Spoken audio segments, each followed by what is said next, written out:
Hi, welcome to our Blacks in Cybersecurity conference. My name is Marcae Bryant-Omosor, and I'm going to be talking to you about emerging IT exploitation across three different domains: the healthcare, the power infrastructure, and the financial domains.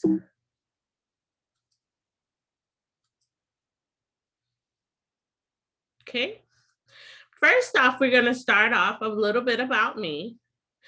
I was born and raised in St. Petersburg, Florida, went into the military and served about a 10-year stint in the United States Air Force in military intelligence. Now, I came from some roots of my mother was an educator. My father was a government employee and also a military member and veteran. And I understood that education was really important, and I took that drive with me to the military. So throughout my career, my education, you could kind of see that's been deeply threaded within there. I gravitated to the computer science and math space ever since I was in middle school, as I attended the Youth Engineering Society on Saturday morning that helped advance my knowledge and expertise in the math, science, and computing arena. I was exposed to disciplines and concepts a lot earlier, which allowed me to be and prepared me for my road in the military, in which I started my career for computer science. I started thinking about computer science because I had a captain that came into my organization, and he was kind of new, and he was a computer science. And he was the first person that I knew outside of my circle in Florida. And he made this statement that really resonated with me. And he said that no one could get a computer science degree while they're in the military. So what I said was, oh, but watch me, I can do it. And sure enough, I started working in the evening, taking my computer science. I started with my bachelor's. I obtained my bachelor's in computer science, and then moved on to earn 2 masters, and one in CIS and the second in cybersecurity.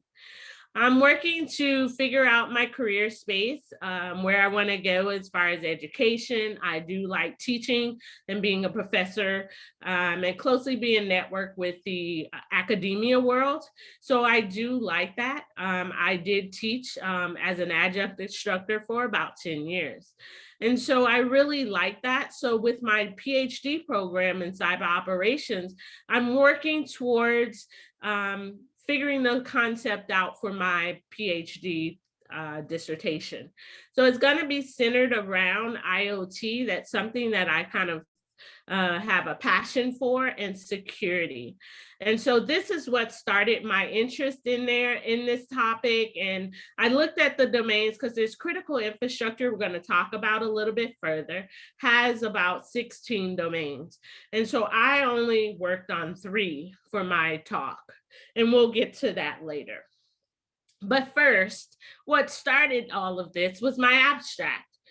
Cyber criminals can infiltrate the organizational systems remotely by attacking vulnerable IoT nodes that are on the network.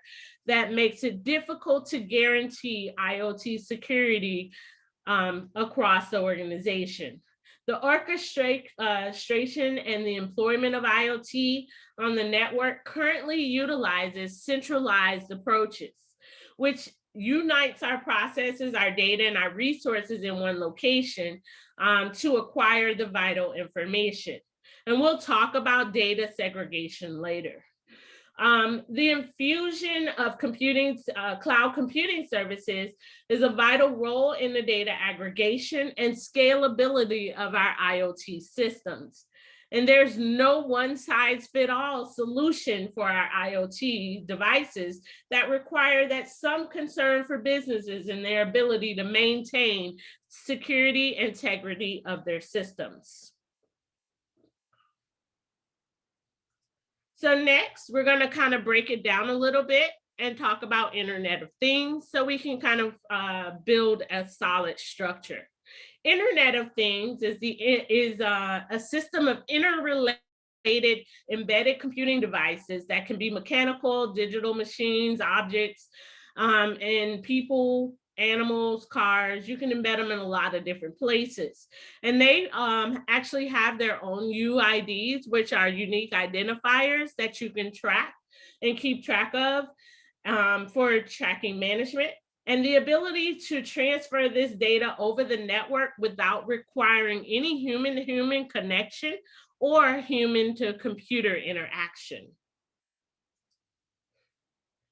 Now, the current problem that we're dealing with is businesses lack sufficient operational cybersecurity principles to successfully mitigate unpredictable IoT cyber attacks on our growing fluid attack surfaces.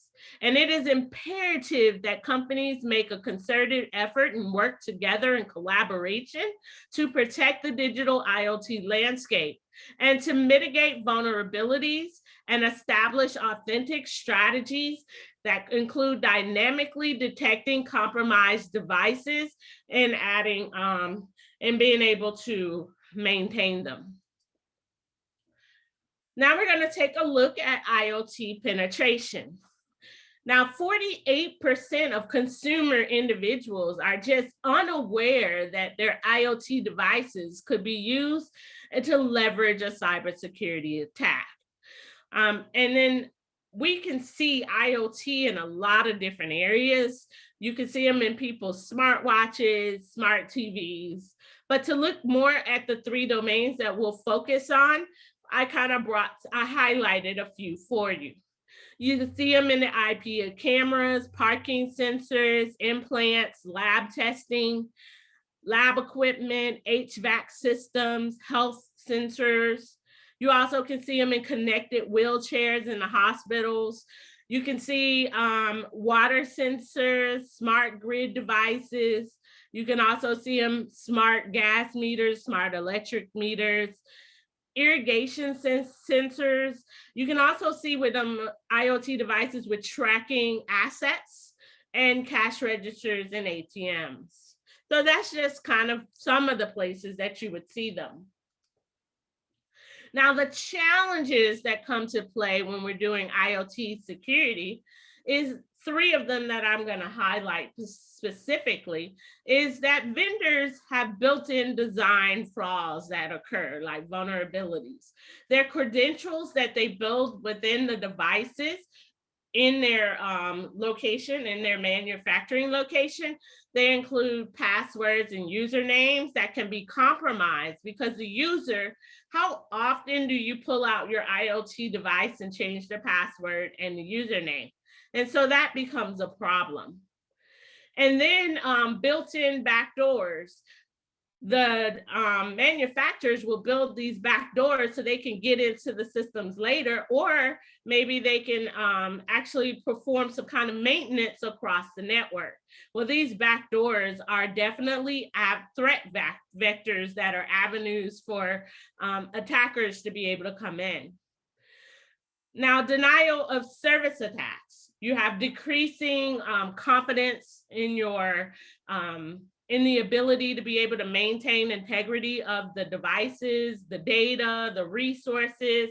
So your customers are definitely not going to be have high confidence if you're seen in the news all the time about your information and your network being attacked. Diminished reputation, it can impact the organization's reputation, which could then in turn decrease profitability, which means they can't make money or they're losing money because of that. So definitely those are different challenges that we need to think about. Now, one of the denial of services attack that I'll bring to your attention is the Marcae attack. It actually impaired the confidence in IoT paradigm by impacting widespread attack on our critical infrastructure. And that they actually leveraged a DNS system, and the DNS system, they would send denial of service attacks that flood the DNS system.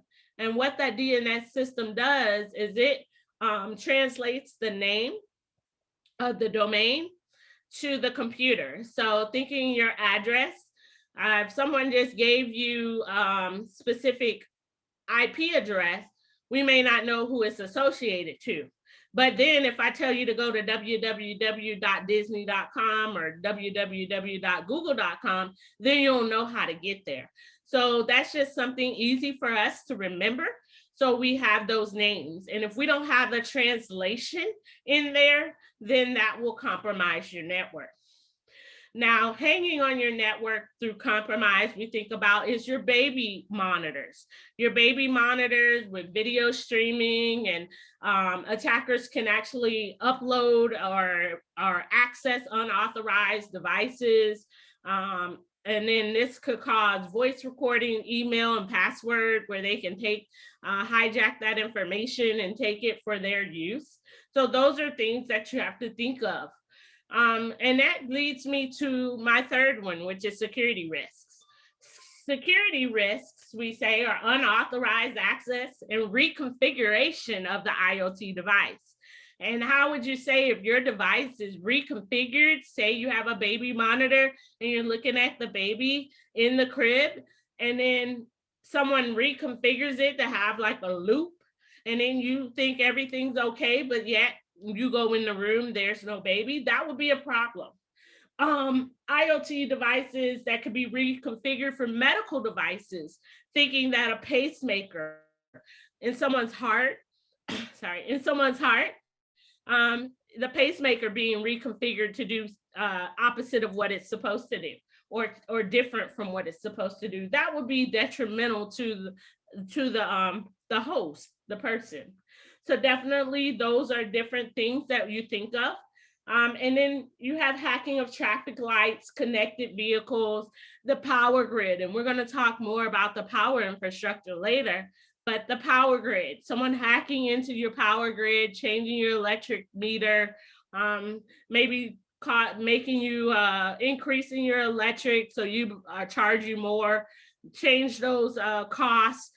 That is definitely something that you don't want, or even just denial of service when you don't even get electric. So that would be a problem. Next we have is the critical infrastructure Internet of Things. And so what I mentioned previously and I alluded to is we're going to talk about the 16 critical infrastructure domains that are there. But of course, our presentation only focuses on 3 of those.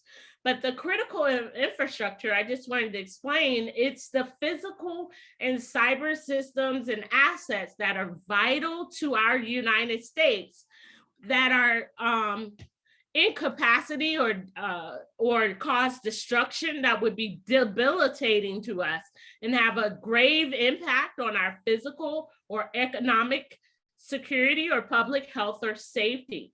So that's definitely something that you can't live without, and you definitely don't want anybody to compromise that system.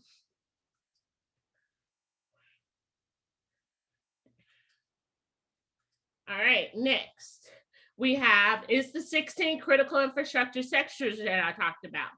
We're talking chemical, communications, critical manufacturing, emergency services, energy or power. You're talking financial services, food and agriculture, government facilities, healthcare, IT, nuclear reactors, transportation systems, water and wastewater system. So that's a lot of information, a lot of domains that are definitely high targets for cyber attacks. So we want to protect these as much as we can. And as I promised, we're only going to focus on 3 of those. We're going to deal with healthcare, then finance, and then we're going to end with the power industry. Now, looking at the healthcare industry, we would see a significant market growth prediction in the fact of IoT devices in the healthcare industry. As you can see, we're starting off in the South America and the Middle East and African areas.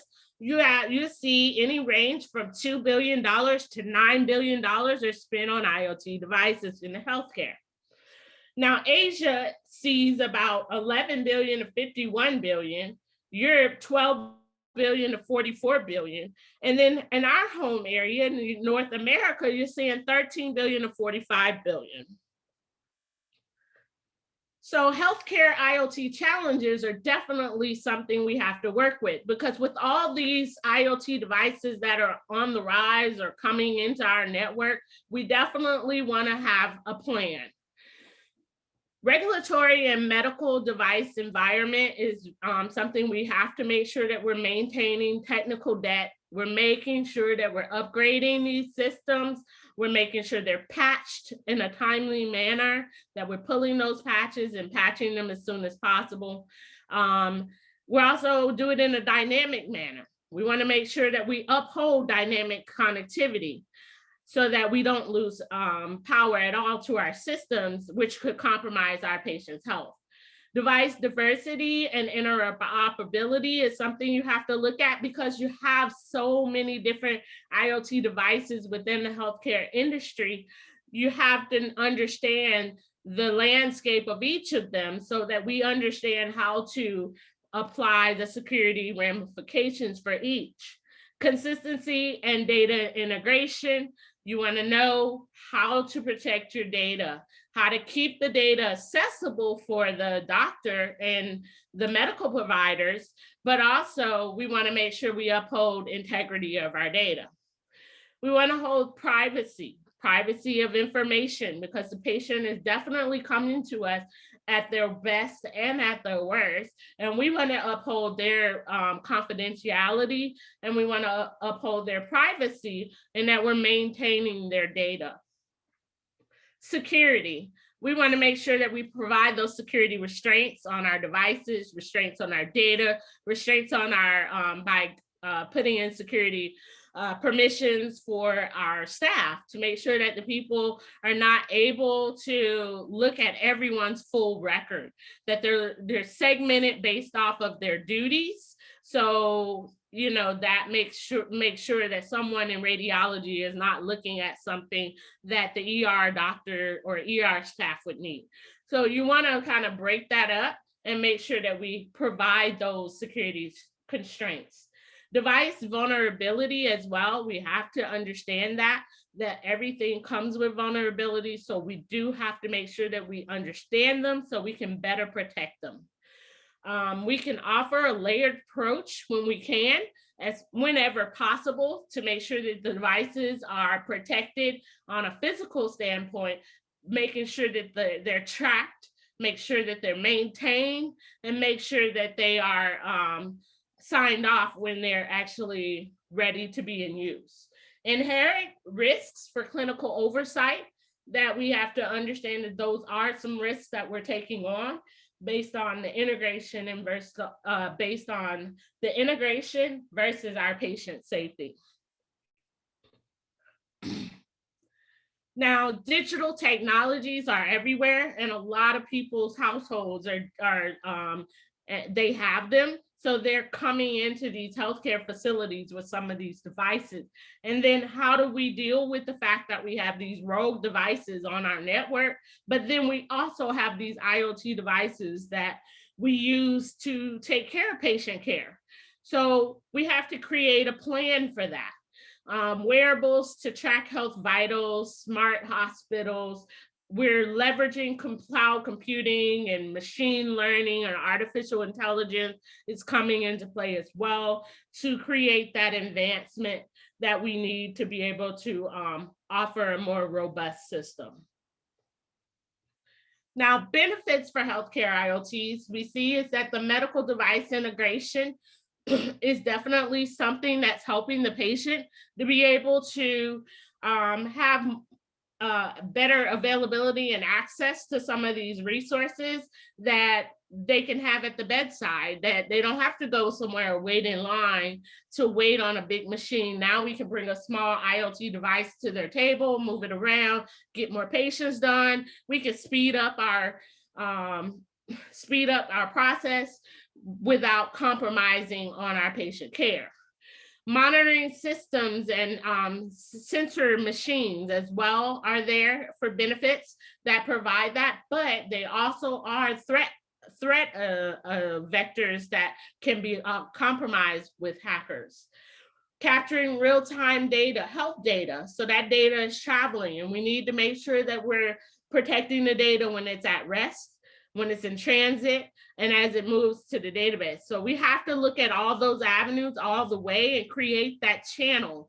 And we'll look at the graphic next, will help us better understand that. The other way.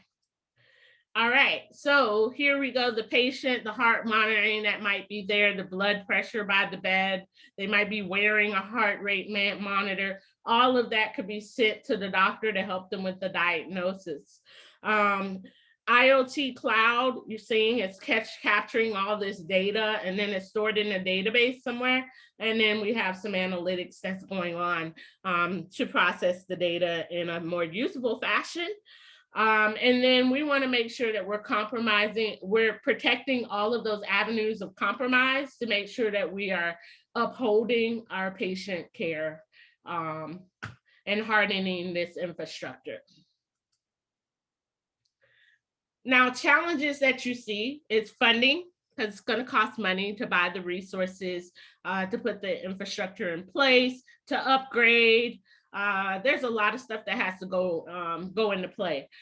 Business and operating models, cybersecurity is very important, that we make sure that we don't just take cybersecurity for a one size fit all, that it sits at the end of the process of the life cycle. We should look at cybersecurity from inception to the end when it's complete. So we want to start off with keeping cybersecurity in mind from the very beginning at ground zero, traveling through all the phases of the life cycle to the end. That will help us build a more secure system. Digital talent and building the digital capacity is something that we definitely want to try to get to. Maintaining trust in the digital age, and then of course scalability is very important. Data is our most coveted resource that we're protecting for across all domains.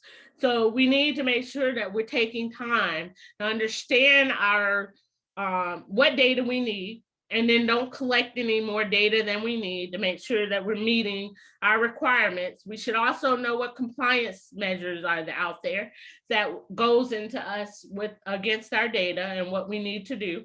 And then we need to make sure that when we're training and testing this data, this goes with more data modeling and machine learning. When you're actually trying to create that database, you want to make sure that you're creating it where it's meaningful. The data that you're using is meaningful. It should not be there if it's not needed.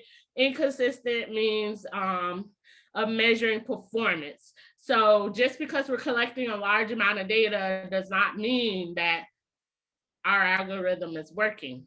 We need to make sure that we're vetting our algorithm properly to be ensured that the results we're receiving and the measurements we set forth, that they actually are in alignment. Narrow the applications that cannot generalize to clinical use, meaning that our applications, we got to know what we're using, why we're using it. If there's some updates out there, we want to make sure we're updating if we need to. There's sometimes medical hospitals tend to have legacy systems, and in a lot of domains you see that. Legacy systems are, we haven't upgraded, we're using this old system. But if you use an old system, you have to know how to protect it, and it should not be on your general network, if at all not possible, if you can possibly change it, because it is an avenue of attack when you have older legacy systems. So if you don't want to put that on a network where you have all your nice data hanging out there, because that's like a honeypot that attackers are going to want to attack that data. And then if they get through for some reason, now your data's there. So you want to keep your data separate, and then have the other resources and operational resources in a different location. Now, going to exploitation of hackable healthcare IoTs, you'll see we kind of talked about some general stuff, but these are more for the hospital specific. Infusion pumps, insulin pumps, you're gonna see smart pens, implantable cardiac devices, wireless vital monitors, thermometers and temperature sensors, security cameras. So those are some of the things that you're gonna see. Now, moving to our financial industry, you'll see that IoT can save time and money for the banks. Although it's also an avenue on the fact that it's definitely a place that cyber criminals gravitate to. 24/7 access to bank resources. Virtual assistants empower self-service. They love it. Self-service allows our customers to do work at any time. They can be online at 3 o'clock in the morning or 7 o'clock at night, midnight. It doesn't matter. If I feel like putting in my policy at 12 o'clock midnight, I can do it. So virtual assistance does help and empower self-service. We don't have to use the attendants. We don't have to wait till they're there or when they're in the office. So that does help and provide definitely a benefit. It does improve customer experience, and management risks are associated with this, of course. And then secure funds from cyber attacks as well. Cyber attacks are always trying to get in there to take some money. If possible, we have to use secure measures at all possible when we're taking money and doing transactions because we have to make sure we provide security for banking systems. Now, research has shown that an increase in use of IoT in the financial industry with this market has been estimated to increase up to $25 billion by next year. So you can see that this is it's here to stay. So now we have to know how to implement it within our ecosystem. Cyber threats are ransomware, phishing attacks, third-party distributed denial services attack, biometric criminals. You're gonna see those things all the time. These are buzzwords, these are terms. They're used in every domain, every ecosystem, every sphere. So now it's our responsibility as an employee, as the customer, as the CEO of a company. It doesn't matter where we sit. It is very important for us to make sure that we're holding integrity at all times of our systems, our data, and our processes. Now, some financial IoT use cases is that you're going to see, where do I see it? Where do I see IoTs in the financial industry, basically? Banking security systems have them, tailored marketing, IoT insurance bots. You have embracing connected cars. You have the blockchain-based smart contract. You're gonna have some smarter branches. Maybe some bankings are fully online. Some have a hybrid. Some have brick and mortar. It really just depends. You're going to see more chat bots for improved customer experience as well. So an integration of chat bots, integration of live personnel on the phone that we can talk to. So it really gives us a little bit of everything. And so we just kind of got to figure out what our lane is and what we like, and then use that process, because there's a process for everybody. And we also understand that with the millennials, they're like highly technical. So they're going to want to gravitate to the mobile devices, the IoTs, and try to do those types of measures for communication. However, our elder population in the financial industry may still use the older techniques, and they'll want to, still want to fax you or call you or be face-to-face. So you have to understand what our customer actually looks like in that entire experience. Now, benefits of financial industry IoT is that we want to better the customer authenticity, provides a customized experience. Now we can customize a lot of our processes based off of what the customer does, what they see, how do they search, what's their strategy, where do they live, what are they looking for, those types of things. Wearable and smart devices with voice-activated banking experiences, and then machine learning to improve and forecast customer interaction. And that's what you get when you see customers searching, and they'll see some of their breadcrumbs of searches that they've previously done. And so when you go in, you'll kind of be at the point where you were the last time you searched, or at least you'll be seeing things that were of interest to you or something that you may have saved. So that can be seen as a way to improve your system or improve your search strategy. But then again, some people may want to see a blank slate and start all over again. Uh-oh, sorry. I advanced too many. Previous. All right, now, benefits of financial IoT is that they provide encryption and authentication.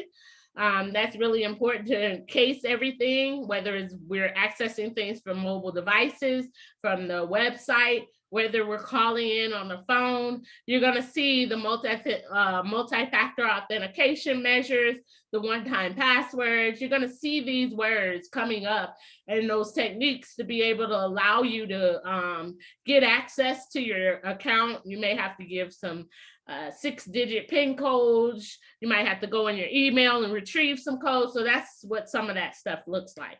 You want to increase competitive advantage. And IoT blockchain technology is just in the end being able to improve the experience of being able to track and understand where everything is from one location to the other all the way through. That gives you kind of little milestones or little stations that allow you to see your progress and where things go. And then reduce your costs. Now, by the numbers, as of 2017, 8.4 billion connected devices were used globally, according to Gartner. And that was about 31% more than in 2016. And Gartner also estimates that by 2020, which is already now, that over 25% of unidentified attacks in the enterprise will involve your IoT devices. And we're seeing that.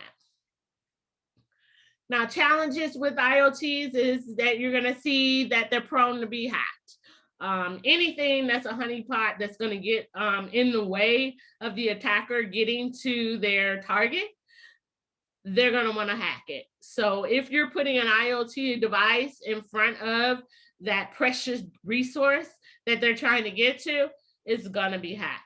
Or they're going to try to attempt to hack it. There are no set common standards for equipment and enhancements.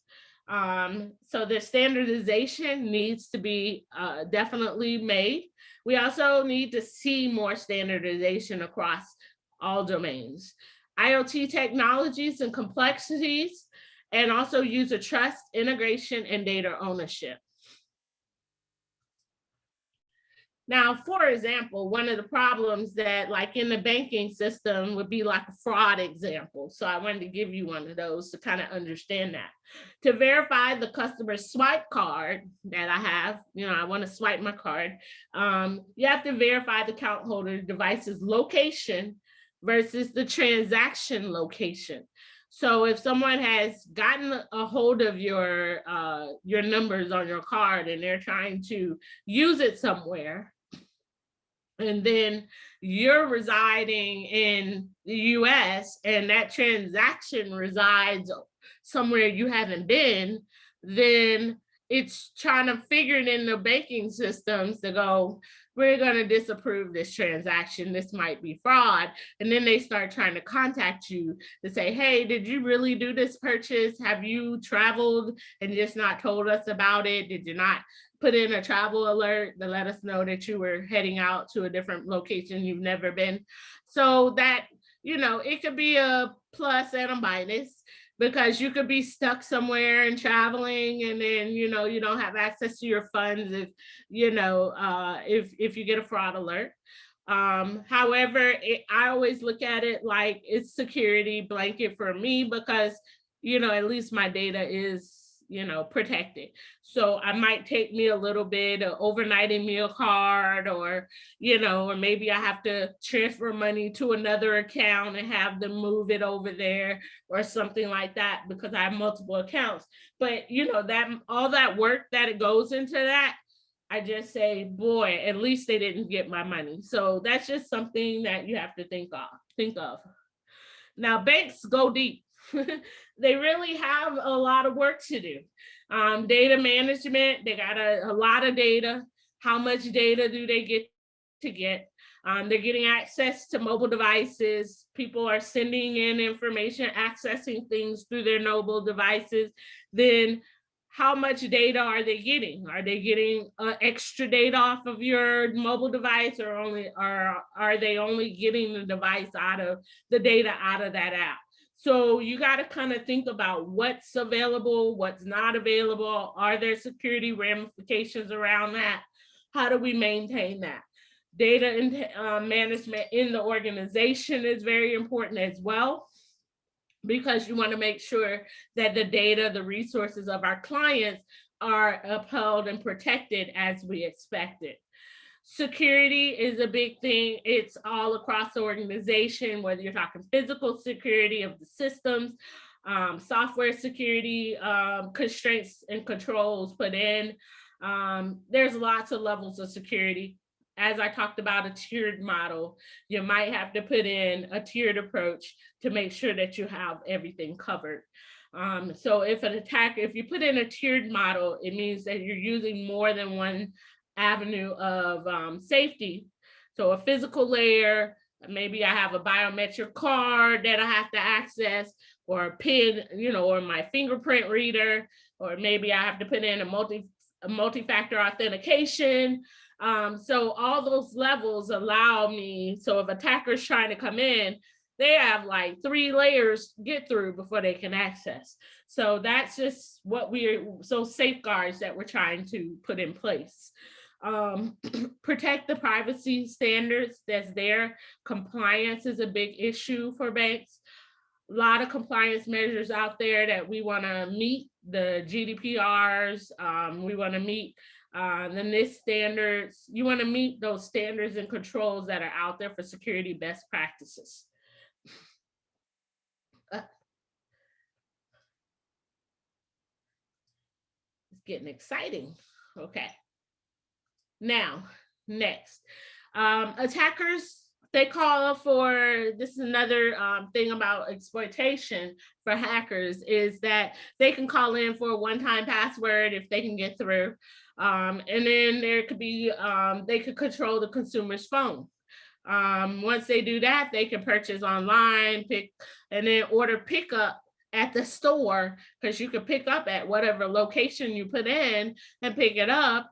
And then now they've essentially accessed this transaction with a cardless methodology. So those are things that you have to kind of think about, think outside the box, think like a hacker, put that hacker hat on when you're thinking through some of these security controls that you have to put in place, because we want to make sure that we're upholding all our security measures. Now, concerns we have, they keep basically running through the threaded throughout this presentation, is privacy, data security risks that are there, banks collect info from multiple channels, data infringement. Data hacking can cause serious damage to the customers if their data is compromised. So that also can lead to a fracture of the customer relationship. Now, best practices. You should adopt, as an organization, we should adopt security best practices, as we started a couple of slides ago, mentioning those standards that are out there, adopt some data security technologies, implement data integrity, and secure data measures. We want to convert the IoT data into valuable information, and then thread out the information we don't need, because if it's not needed, we shouldn't keep it. And then protect captured data. Increase marketability at all times and promote the product competitiveness as well. Our last domain that we're moving on to is the power ecosystem here, the infrastructure. And with this domain, we lead us to the electrical power that consists of generation, transmission, and distribution of systems. And these are all essential to the infrastructures in every aspect of our economy from end to end. Power is what feeds us. We definitely want to make sure that we have this on point. Exploitations of the power IoT systems. For example, according to the Equation Group, they believe that the NS team that used the Stuxnet malware to destroy the Iranian nuclear enrichment centrifuges and the Sandworm team was behind all the blackouts of the Ukraine. And that was what we saw with the Russia hacked the US electric grid. So we don't want to see that happen again. Concerns. Hackers' motives, you need to think about them. What are they looking for? They're trying to get access to any information and data that they can. They want to scrape the human machine interfaces and try to access the data, figure out your paradigm and your structure of your information and your resources. And then once they figure out how that taxonomy works, then they want to somehow inject malware or infect the system. And a lot of that is basically funded by nation state attacks. So knowing that they're having help, the motivator behind all this is someone's paying them to hack into the network. Data infringement, roughly 6 to 7 attacks breached the operational technology network out of 50 attacks on the critical infrastructure. Now, protecting the power infrastructure. We kind of talked about the separation of duties. So when cyber attacks, we're talking cyber attacks, network security, espionage, cybercrime, those things that can happen. Because if you're getting to the power infrastructure, there's a lot of stuff happening then. You want to adopt some separation of duties, and that's across all domains, across all spheres. Separation of duties will help with the user permissions. For example, kind of like going back to our bank example, someone who writes the check should not be able to cash the check. So you don't want to have that person have both of those duties, because then they can essentially write a check for $100 million and walk out of the bank, right? You don't want that to happen. So therefore, separation of duties allow for integrity and honesty in the fact that the person who wrote the check now has to report to someone, and someone has to verify that that person is who they are and that the funds and they belong to that account, and therefore then they would be able to get the money. So that just kind of helps. Adopt some cybersecurity best practices. Automate steps to identify and remove any malware, and this should be done dynamically. There's no way to have a network of like 50,000 nodes of IoT devices and you're going to be able to maintain all of them. And then we're just talking IoT. So you might also have computer systems on site too. And so you may have some routers and other hardware that might be on site. So the bigger you are, you want to make sure that you have to automate the process to be able to alleviate that the time spent to walk around and do each one by one. That would be a lot.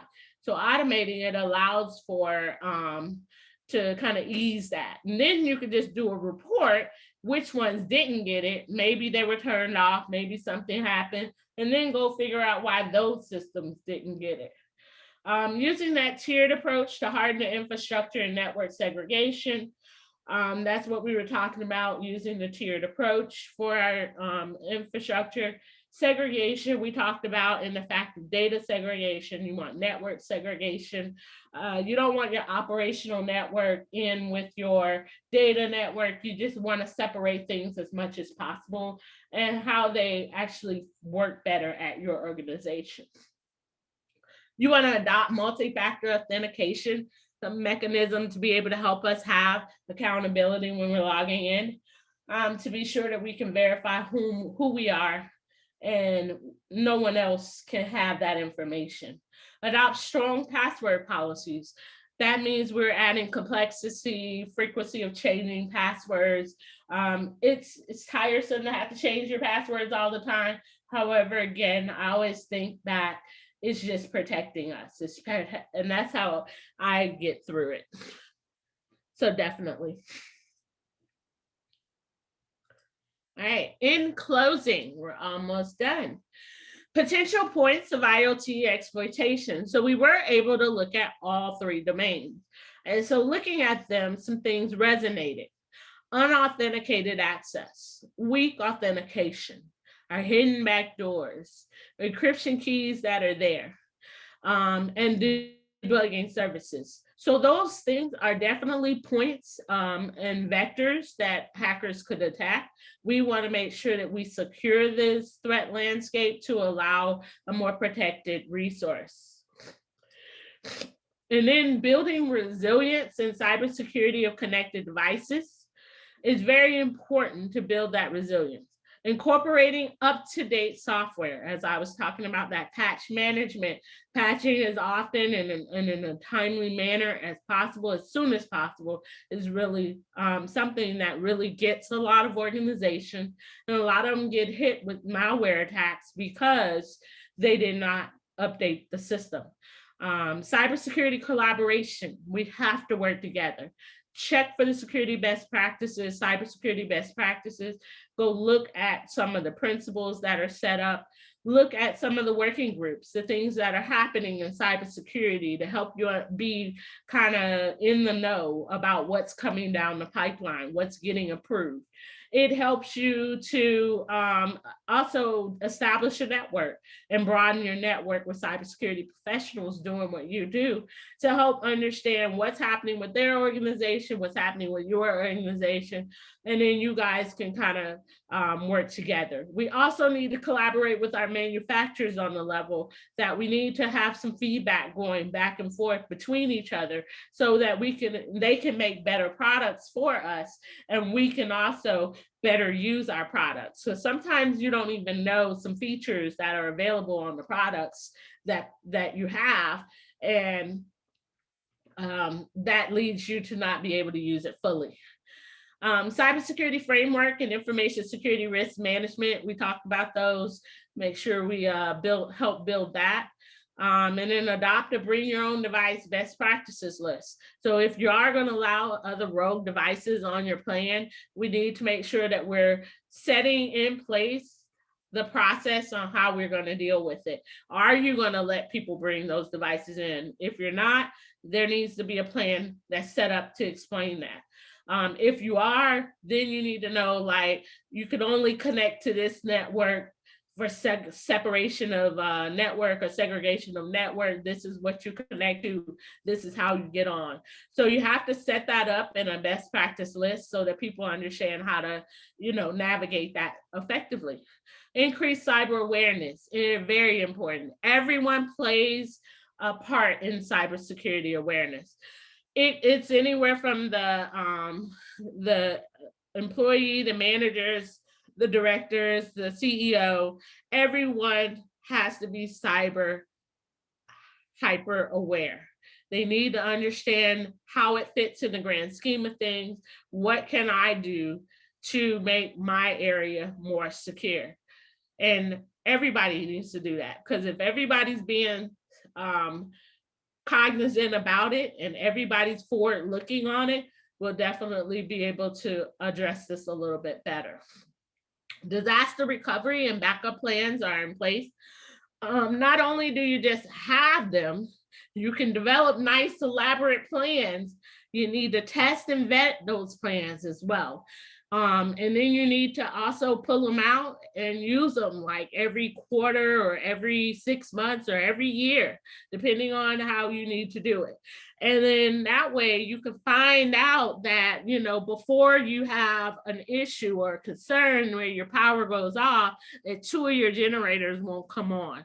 So those are things that you have to definitely look at. So I hope you enjoyed this presentation. Thank you so much for joining me. And I hope that you enjoy the rest of the winter conference for Blacks in Cybersecurity, and have a great weekend.